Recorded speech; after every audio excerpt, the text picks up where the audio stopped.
Bonjour et bienvenue dans Décryptage sur bfmbusiness.fr. Aujourd'hui, on parle immobilier, logement, un secteur toujours intéressant. On est avec vous, Erkan Mutlu, bonjour.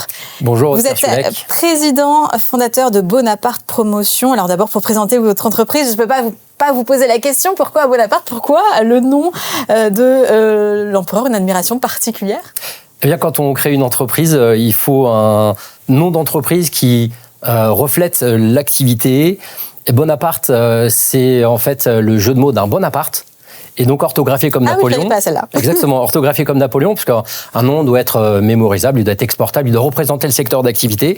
Et nous sommes commercialisateurs.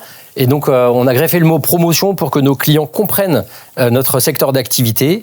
Donc, c'est Bonaparte Promotion et nous sommes commercialisateurs de programmes neufs. Donc, pour apporter les bons appartements à vos clients, vous distribuez les projets des promoteurs, c'est ça ? Exactement.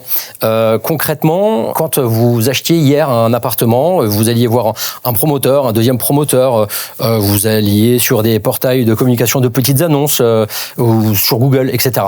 Et en fait, il n'y avait pas auparavant d'offres communes de tout le marché de l'immobilier neuf. Quand on va aux États-Unis, par exemple, vous avez les MLS, c'est des fichiers communs de toute l'offre immobilière sur un secteur donné. J'ai essayé, donc mon défi, ça a été de créer une structure capable d'agréger toute l'offre du marché, donc recenser toutes les résidences qui se construisent et offrir la possibilité à notre client de venir faire son choix avec ses critères de recherche en un seul et même rendez-vous, avoir la possibilité de scanner toute l'offre du marché pour simplifier l'acte d'achat. Bon, c'est royal pour le client. On va forcément parler de l'état du secteur immobilier parce que eux, les promoteurs, ils ont quand même traversé une crise ces dernières années, hausse du coût des matériaux, la hausse des taux aussi, qui a freiné pas mal d'acheteurs. Il y a eu une recomposition, il y en a pas mal qui ont dû mettre la clé sous la porte. Donc vous avez survécu à ça grâce à ce modèle en fait où vous distribuez. Mais comment vous percevez ce marché aujourd'hui? Est-ce qu'il est totalement remis? Le marché se porte beaucoup mieux. Donc effectivement, il y a une grosse problématique sur le marché, c'est que l'arrêt de la loi Pinel a fait fuir tous les investisseurs. Donc aujourd'hui, effectivement, le gouvernement a mis en place le statut du bailleur privé pour ça, c'est tout nouveau, c'est dans le budget. Exactement, c'est pour permettre aux investisseurs de revenir sur le marché. Mais il ne faut pas oublier que ce qui importe, c'est de permettre à un maximum de locataires de devenir propriétaires. Et ça fait partie de notre engagement envers nos clients. Ça dépend aussi du crédit, parce que là, les taux restent quand même élevés par rapport à ce qu'on a connu ces dernières années, par rapport à il y a 20 ans, évidemment. Vous avez parfaitement raison. Vous mettez le doigt sur un élément fondamental du fonctionnement du marché de l'immobilier. Pourquoi est-ce que le marché se porte bien et pourquoi est-ce qu'il ralentit? Je vais simplifier au maximum. Vous avez du crédit, le marché se relance. Vous n'avez pas de crédit, le marché se contracte. Et donc, si je peux me permettre de faire un parallèle avec, par exemple, la jardinerie. Vous prenez un maraîcher qui va cultiver des haricots. On a besoin de quoi pour cultiver des haricots? On a besoin de chaleur et on a besoin d'eau. Si on fait le parallèle avec l'immobilier, la chaleur, ça va être la confiance, l'eau, ça va être le crédit. Si on a de la confiance, mais qu'on n'a pas de crédit, on ne va pas aller bien loin. Et si les haricots ont de l'eau, mais ils n'ont pas de chaleur, les haricots ne vont pas se développer non plus. Donc, au final, si on va récolter les informations auprès des instituts statistiques, on va comprendre une chose, c'est que 75% des Français ont une opinion favorable de leurs propres finances.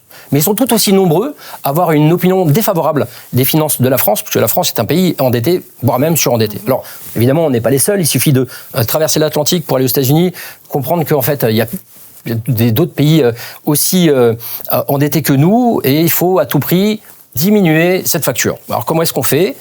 3 principales méthodes. Soit on arrête de payer, politiquement, un défaut de paiement n'est absolument pas envisageable. Deuxième possibilité, faire des économies. Alors, il ne vous aura pas échappé que pas un seul politique français n'emploie ce terme, parce que socialement, c'est tabou. La troisième possibilité, eh bien, il faut diluer la dette, et c'est ce vers quoi on va tendre. Comment on fait pour diluer la dette?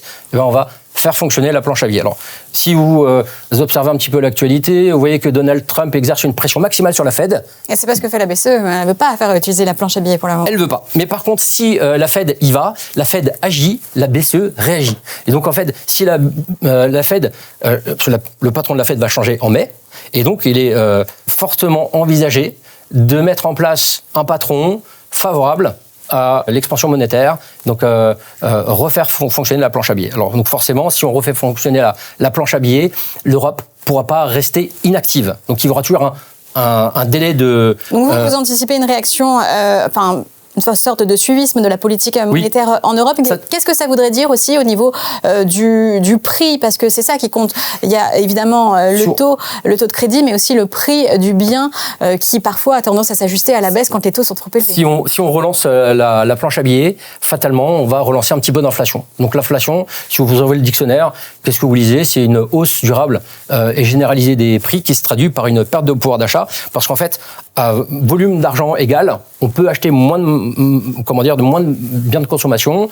Donc si on ouvre le robinet du crédit, les premiers à voir valoriser la valeur des actifs, ça va être les marchés financiers et l'immobilier. Et c'est la raison pour laquelle l'immobilier va continuer de croître, alors que les grands perdants, ça va être les locataires. Pourquoi? Parce que si vous avez de l'inflation, vous avez les loyers qui vont grimper.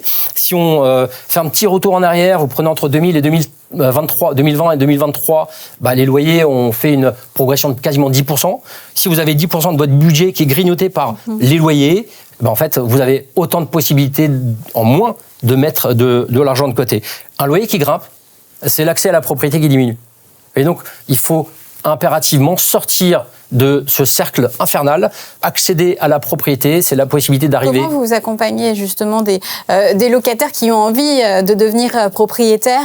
Quelles mesures vous allez mettre en œuvre? Alors, vous avez le prêt à taux zéro tout d'abord, et il ne faut pas oublier que les banques ont une opinion favorable du marché de l'immobilier neuf. Parce que quand on achète un bien immobilier neuf, et qu'on achète en plus à taux fixe, vous allez avoir un budget qui va être constant.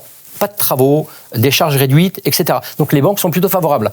Lorsqu'on a besoin entre 10 et 20% d'apport pour financer un bien dans l'ancien, il faut à peu près entre 2 et 5% d'apport pour acheter un bien immobilier neuf. Vous voyez, donc en fait, on va permettre un nombre maximal de locataires de devenir propriétaires dans l'immobilier neuf, contrairement à l'immobilier existant. Vous voyez, donc en fait, on va permettre de diffuser nos produits au plus grand nombre.